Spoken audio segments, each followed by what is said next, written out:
Good morning. Sadia Zahidi. I'm heading the forum's work on employment and gender. I've been here for about 10 years, and I come from Pakistan. I do go back twice a year, so thank you very much for having me here. Ramzan, for hosting this and for inviting me to be here. It's an honor to be able to represent the World Economic Forum as one of the few Pakistanis who are working here. It's an honor, of course, to be on such a distinguished panel and, of course, to have His Excellency the Prime Minister join us here in Davos. The World Economic Forum has a long history of engaging with Pakistan, as you mentioned, from over 20 years ago. Some of our oldest World Economic Forum business members date from that time, and we've expanded some of that engagement over time. We have almost 15 young global leaders who are nominated from Pakistan at the current time. We have 4 hubs of the Shapers community, which are groups of young people under the ages of 30 in each one of in most countries around the world. We have a hub in Islamabad, in Rawalpindi, in Lahore, in Karachi. And so the forum is very proud of the engagement that we're able to have with Pakistan. And then, of course, there's the reverse to that. We invite Pakistan and representatives from Pakistan to join us here in Davos. And the country has, of course, its challenges, but whether it's related to women, whether it's related to the security context, but we are making progress. Sometimes it can feel like 3 steps forward, 2 steps back, but there has been progress, there has been change. I think there's an improving economic context, there's an improving geopolitical and security context, there's an improving social context, and of course the connectivity with the world only helps improve that. So we hope that the opportunity here in Davos is one that will add to the positive efforts and the positive trends that are taking place. Thank you. Thank you. Let me try this with the mic. Is it better with the mic or? Okay. Good morning, everybody, and thank you very much for coming. I know it's early in the morning, and I think I saw some of you out very late at night, so thank you for being here. I'd like to obviously thank Prime Minister Nawaz Sharif. We're delighted that he could make it. I know he's been a great influence on the country and a great inspiration to all of us. I'll first introduce Senator Dar, who is the Finance Minister of Pakistan. I'll just say a few words about the Finance Minister, and then I'll let you, sir, go ahead. Senator Dar, by profession, is an accountant, a certified accountant, but obviously has been an expert on both finance and economic affairs. He has been instrumental in curing a lot of Pakistan's economic issues, going back not just with this government, but going back into the 90s as well, some of the crises that had occurred. Currently, of course, he has been tasked with the goal of reviving the economy, which he's done an excellent job of. The budget deficit is down, inflation is at a historic low, I think you would say. Unemployment is slowly coming down as well, and GDP growth is now heading towards 5%. Obviously, I'll let the Finance Minister correct my figures when he speaks. But it's not just, and obviously the government is known as being very business friendly, but I don't think it's just been business friendly. I think there's been a real focus on fixing unemployment. There's been a focus on the energy crisis that Pakistan's faced. So if you look at the budget, there's been a great focus on investing in energy, investing in job creation, investing in sort of focusing on youth employment, and I think a lot of credit goes to the Finance Minister for that. So with that, and I think he's the recipient of the highest civilian honor in Pakistan, and with that, I turn to you. We're delighted to have him. Thank you very much. Well, very good morning, ladies and gentlemen. It's a great pleasure to be with you, and I'm sure you're looking forward to hear the world leader and Prime Minister of Pakistan. Let me say a few words that on the path of macroeconomic, we have crossed a lot of distance, surely under the leadership of Prime Minister Nawaz Sharif, and the unstable economy was known world over. By the end of December 2012, the major financial institution of the world had stopped business with Pakistan, and the economy was declared unstable economy. We have, as I said, we have crossed a lot of mileage, and right now, I think global, recognition of our turning around is very much there. I'm sure Prime Minister would love to share with you a number of highlights. Gone are the days when there used to be indiscipline in Pakistan.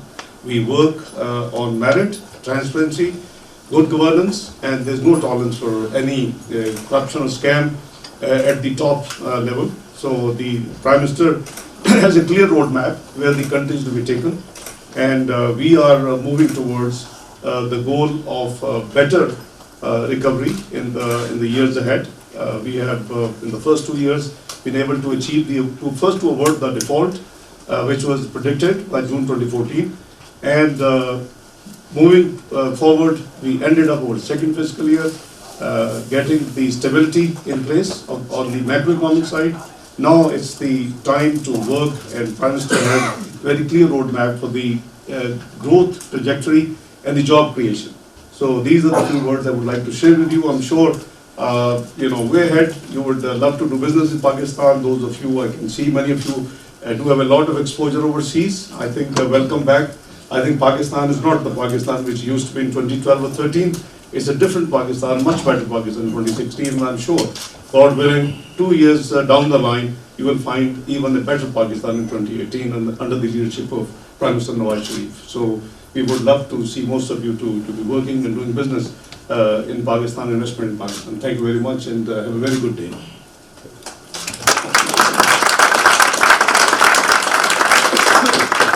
Thank you very much, Senator Finance Minister Nar. I'll just say a few words before I introduce the Prime Minister, who you all gathered here to speak. I think the one focus I think maybe the panel can deal with, but we'd like to sort of focus on, and I think gets very short attention. People talk about it, which is the youth in Pakistan. About 100 million people are under the age of 24. About 70% of the population is below the age of 30. Now, some people look at it with a degree of trepidation. I look at it as a wonderful opportunity. Not just as a market for foreign goods or domestic goods, but also as a skilled labor force. And I think there is a tremendous opportunity over here for the government to focus on the youth in terms of further job creation, in terms of education, both primary, secondary, but then also in terms of higher education. And I think Prime Minister Nawaz Sharif's government has done a great job in sort of advancing that. But it really, I think when you focus on those numbers, 100 million people below the age of 24, I think you understand what's going to happen in the next 15, 20 years.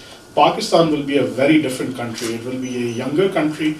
It will be labor force. Their aspirations will be very different from the generations that are sitting up here, the generations that have gone past. They may have very different views on all sorts of issues, on India-Pakistan relations, for example, on how to deal with domestic violence, on how to deal with trade, on what to do with foreign investment opportunities. And I think if we can harness that potential, I think Pakistan can truly be on the path towards greatness. So with that, I would like to introduce Prime Minister Nawaz Sharif. I think he needs no further introduction, so I'll turn it over to him. Thank you very much. We are delighted to have you, sir. Bismillahirrahmanirrahim. Mr. Ikram Sehgal, Chairman of the Pathfinder Group, Excellencies, distinguished guests, members of the media, ladies and gentlemen.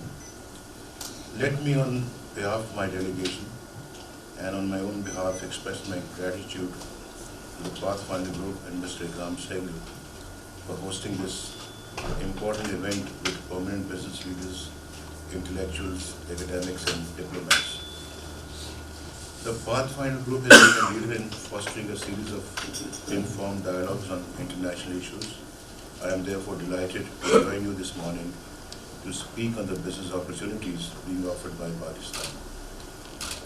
Ladies and gentlemen, Pakistan is home to the 6th largest population in the world with 180 million people. It is also the 26th largest economy by purchasing power parity, 44th largest economy by real gross domestic product, and the 10th largest country in the world, according to the size of our labor force. With a thriving democracy, sound economic policies, a youthful population, abundant natural resources, and its strategic location, Pakistan is poised to emerge as an economic powerhouse in the region. We are promoting accountable, responsible, and transparent government, bolstered by a free media, independent judiciary, and a vibrant civil society.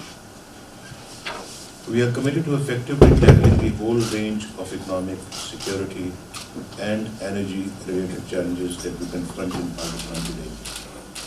I am happy to share that Pakistan has greatly improved its internal security situation, resulting in robust economic indicators. A comprehensive national action plan to combat terrorism is being implemented. The plan provides for a multi-pronged strategy, combining military action, law enforcement operations, choking terrorist financing, and countering the extremist narrative. This has led to a significant improvement in the security situation and to a peaceful and stable environment wherein business can grow and flourish.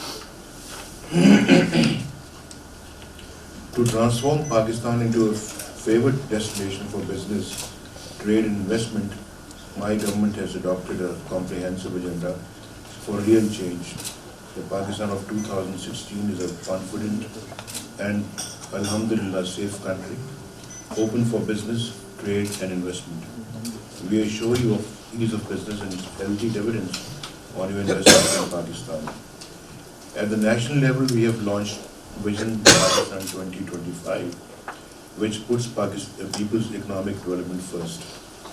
Having achieved macroeconomic stability in the first 2 years of our government, let me share with you, ladies and gentlemen, some of the measures that we have taken to set the country on the trajectory of inclusive growth and job creation. Wide-ranging economic structural reforms have been introduced. These reforms aim at ensuring sound macroeconomic policies to reduce budgetary deficits, curb inflation, and enhance self-reliance. We are carrying forward a process of privatization through strategic partnerships in the state-owned enterprises. Through a wide range of policy measures, we are transforming our human capital into a driver for growth and development. Nearly 70% of our population is under the age of 30, thus offering huge demographic dividends. My government has launched an internship program to pay college students. We have initiated a loans program for the youth to help them start small businesses and provide employment to others. We are committed to provide women greater access to education, economic resources, and employment opportunities to enable them to become equal partners in our economic development. For instance, I have ensured that half of the business loans for youth will go to women.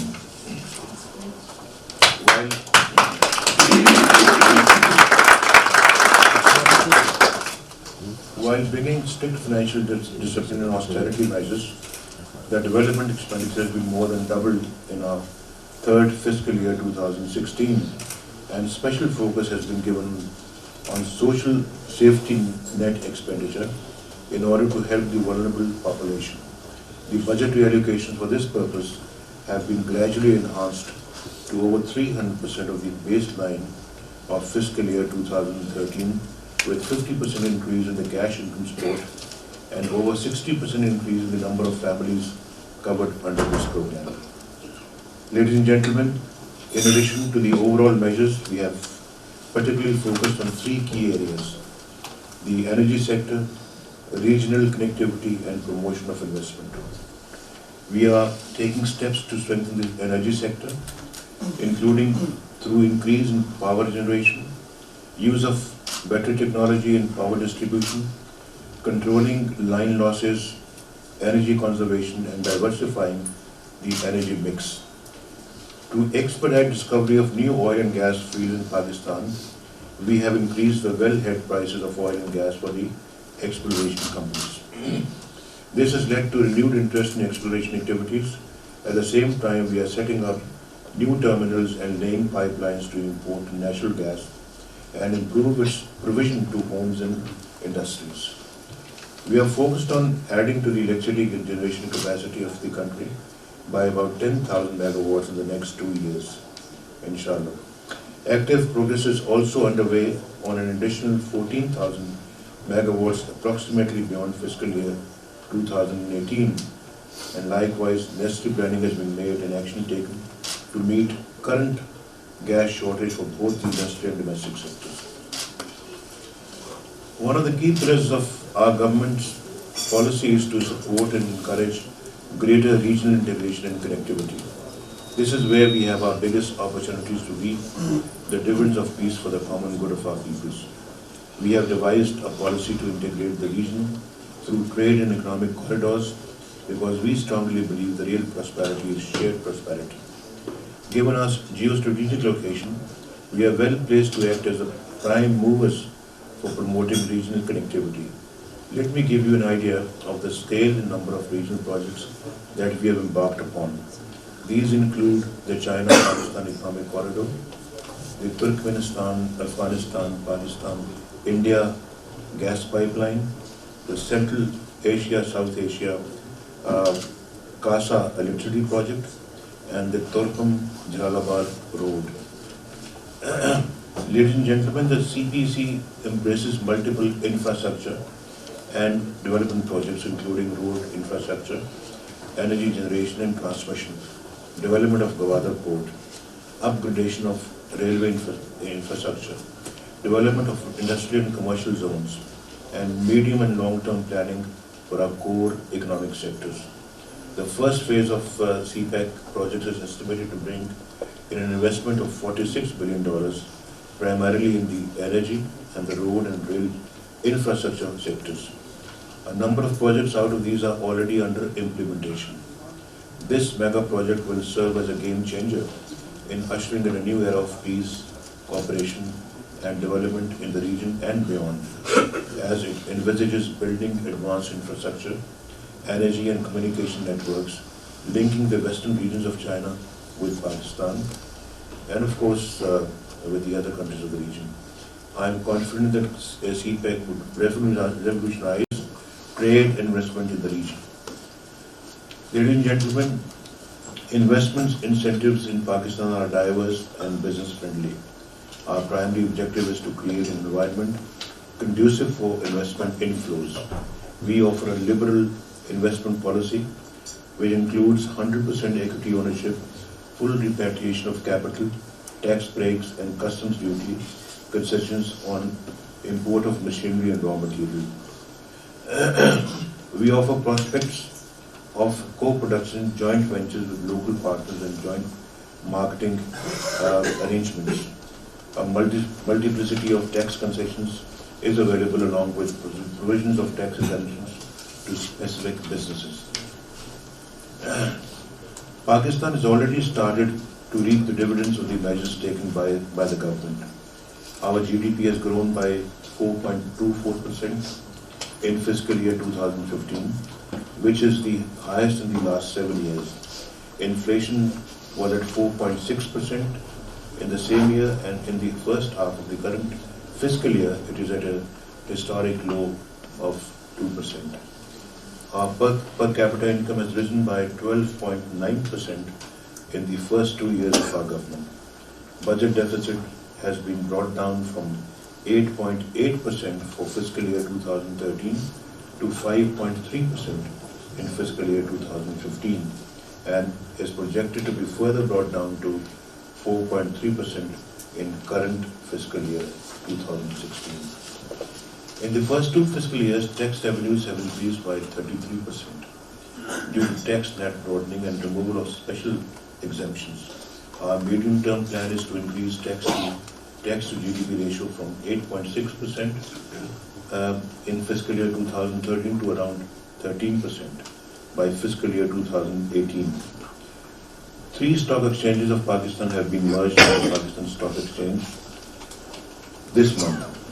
The erstwhile Karachi Stock Exchange index stood at 19,916 in May 2013 when we took office, which has surged to over 30,000 now. Even more importantly, Pakistan Stock Exchange has shown greater stability as compared to other regional markets in the recent stock market turmoil. Ladies and gentlemen, we believe that our future prosperity and economic development is largely linked with peace and security in the region.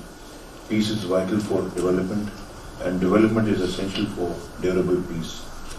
Hence, building a peaceful neighborhood is central to the realization of Pakistan's vision for regional peace and economic prosperity.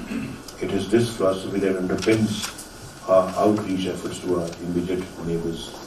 Pakistan desires to forge cooperative relations with India in the interest of the people of the two countries and of the region.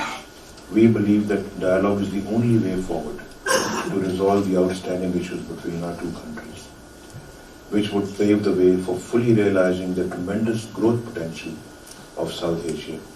We therefore responded promptly and positively in welcoming the brief stopover by Prime Minister Modi to Pakistan on 25th December last year.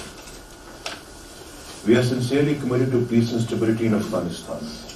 We are happy to co-host with Afghanistan. We were happy to co-host with Afghanistan the 5th Ministerial Conference of Heart of Asia, Istanbul process with a theme Enhanced Cooperation for Countering Security Threats and Promoting Connectivity in the Heart of Asia region in Islamabad. Pakistan is supporting various reconstruction and development projects in Afghanistan. We also wish the international community to remain engaged in supporting Afghanistan's reconstruction and economic development. We also remain committed to the full implementation of the Afghan-Pakistan Transit Trade Agreement. We are willing to expand its coverage to include other Central Asian states.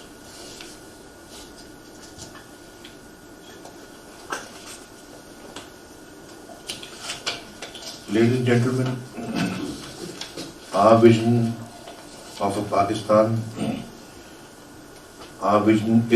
Pakistan which is business friendly, a Pakistan where foreign investors feel safe and secure, and a Pakistan which is modern, progressive and forward-looking. I invite you to be our partners in realizing our vision for Pakistan.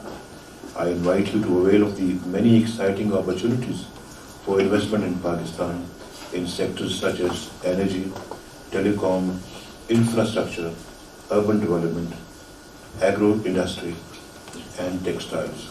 I assure you that my business-friendly government will extend all possible assistance to you in your business endeavors in Pakistan. Thank you.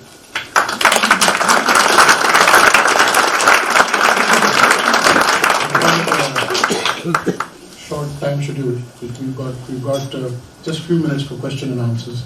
So please identify yourself and please keep your question short. Yes, please. Ali. Assalamualaikum, sir. My name is Ali Siddiqui. I'm a business person from Pakistan.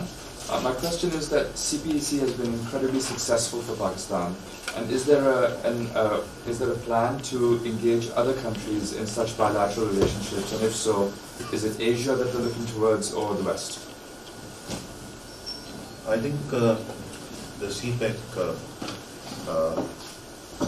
which is primarily between Pakistan and China, will not only benefit these two countries, it will benefit the entire region.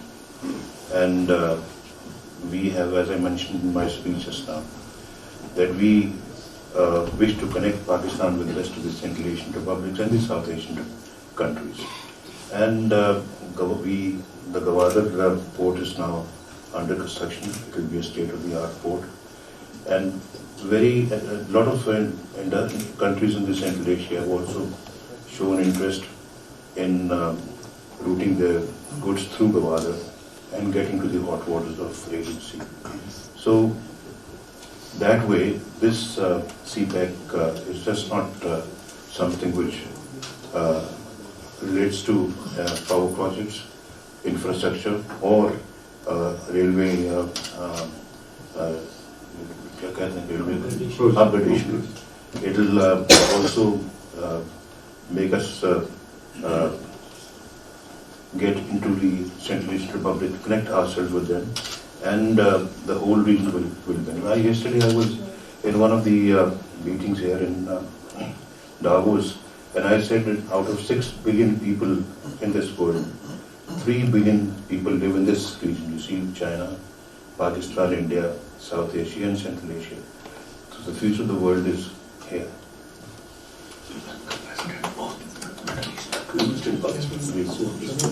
Hi, Assalamualaikum. My name is Sharmeen Bechno. I'm a filmmaker from Pakistan. I just want to thank you because of your recent statement saying that you are going to work on honor killings in Pakistan. And as a Pakistani woman, I'm honored to have a Prime Minister who's working towards women. So thank you.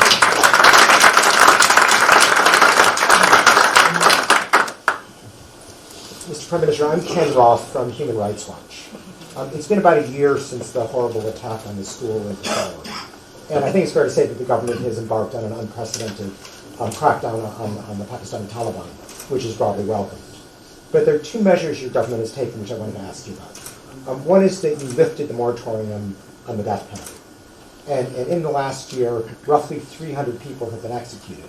But very few of them were convicted of terrorism crimes. The vast majority were common criminals from marginal backgrounds. So the death penalty reinstitution, which really goes against the global trend, has not been much of a counterterrorism mechanism, but it has jeopardized the rights of many. The other step you took was to institute military court proceedings against civilians, which again is something that inherently runs counter to human rights. You did that ostensibly because the criminal court system was broken, which I think everybody understands, and you did it for a 2-year period. But now a year into that, there's been no reform undertaken of the criminal justice system. And so my question to you is, given the limited use of the death penalty for actual terrorism cases, can Pakistan rejoin the global trend toward abolition? And second, would you commit to moving back to the criminal justice system as quickly as possible, given the lack of actual reform efforts? We were here to talk about a different subject, but then I'll briefly try to answer your question. You see, all the political parties of the country sat down after the school tragedy that took place in Peshawar, and then came to the conclusion that we have to have some amendment to the Constitution which provides for speedy justice and speedy conclusion of all the cases, of such cases. And that is why a democratic government carried out an amendment to the Constitution to provide for military trials, because we felt that those were very, very quick and will also decide the cases speedily. You see, what do you do with people who cut your heads or chop off your heads and then play football with the heads? Will you not, as a government, is it not your duty to deal with this kind of situation, because these are extraordinary things that were happening in Pakistan? So we needed to have extraordinary measures to deal with it. So I think the people of Pakistan are very happy with these steps that we are taking, and it has broken the back of the terrorists. We have destroyed their infrastructure. Their networks have been totally dismantled, and I think it is yielding very good results for Pakistan. And Pakistan, which has paid a very heavy price in its fight against terror. We've lost tens of thousands of lives and hundreds of billions of dollars in our fight. But I think you should at least compliment this government, which has taken a very courageous decision and launched an operation against these terrorists, which are playing havoc not only in Pakistan but also in Afghanistan.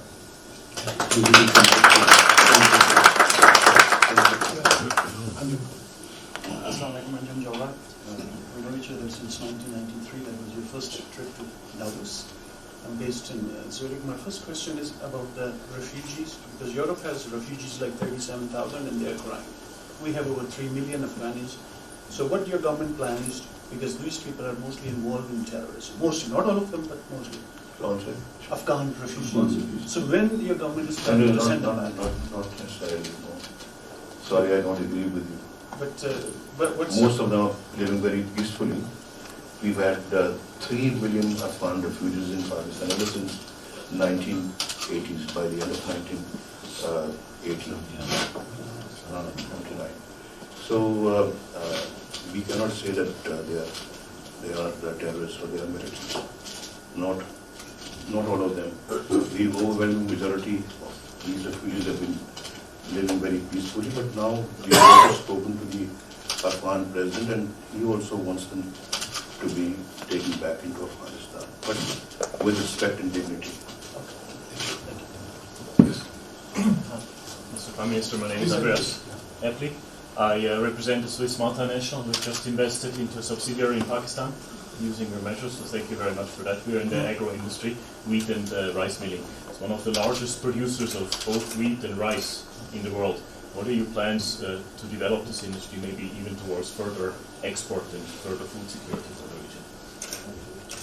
region? The rice and cotton growers in Pakistan, you're talking about rice and? Flour, wheat, sorry. Wheat, well, because of the lowering of the prices of commodities in the international market, the agriculturists in Pakistan, the growers in Pakistan were suffering losses. So the government has now come to rescue them. You see, the government has paid a lot of subsidies, heavy subsidies. I think for the first time, such a huge amount of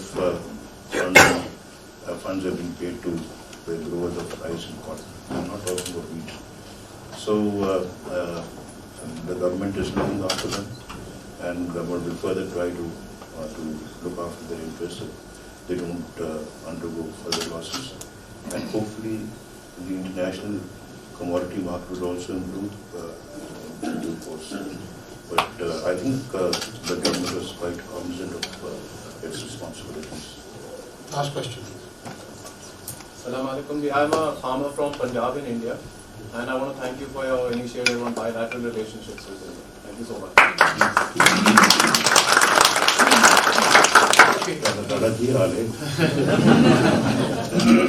Mariam, please.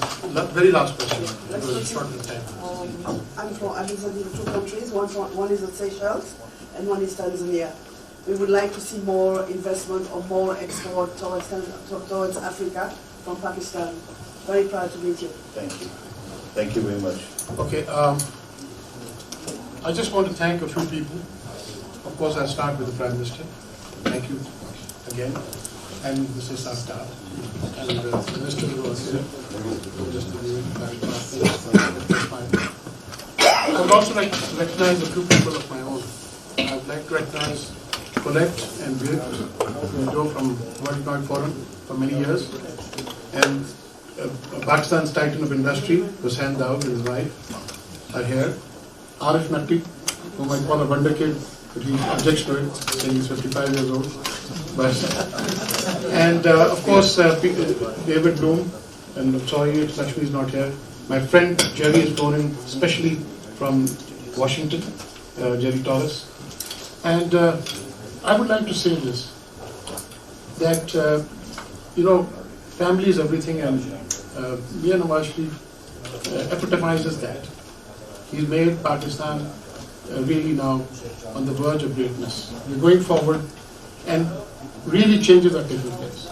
I am an objective person. I criticize the government quite occasionally, but I must admit, Kenneth asked a question, and I want to amplify the question. Democratic dispensation gave the army the freedom to act against the terrorists. It was Mia Nawaz Sharif who had the courage to call all the parties together and get the democratic dispensation. Without the democratic will, the army would not have been able to achieve what they have been trying to do for the last 8 years before that. So it was very important to have the democratic dispensation. The CPAC is a game changer.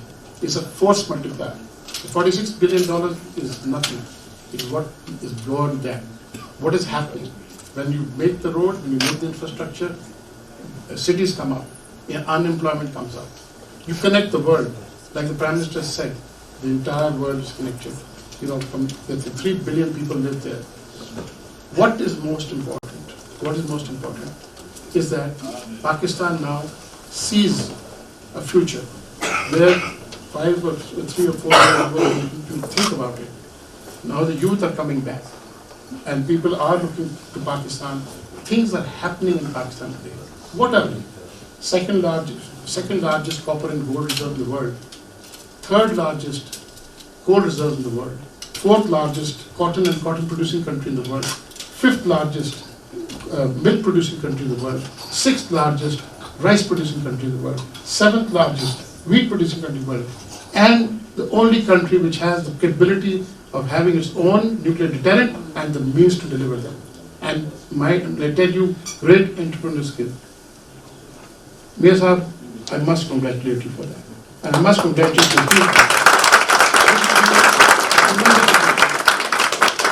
And my son, Zarar, many years ago told me that he doesn't want to grow up in my shadow, so he went out and became a lawyer. And today, of course, he's named as the #1 lawyer in his field in the States, 2 years running by Legal 500 and this thing. I'm grateful to him, I'm grateful to my family. His wife Kashmala is here, my wife Shanaz, my daughter Nefa, my sisters-in-law, all of them.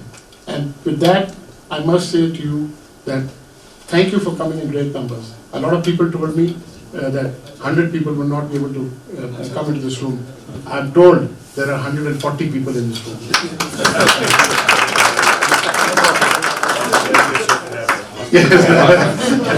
But sir, in this Davos, the problem is that you get very little space to get things done. And you know, my lunches were stopped because they said that people could not have lunches because it interferes with Davos talk. So I've reduced to this thing, breakfast, and the breakfast I only find this room in this 5-star hotel.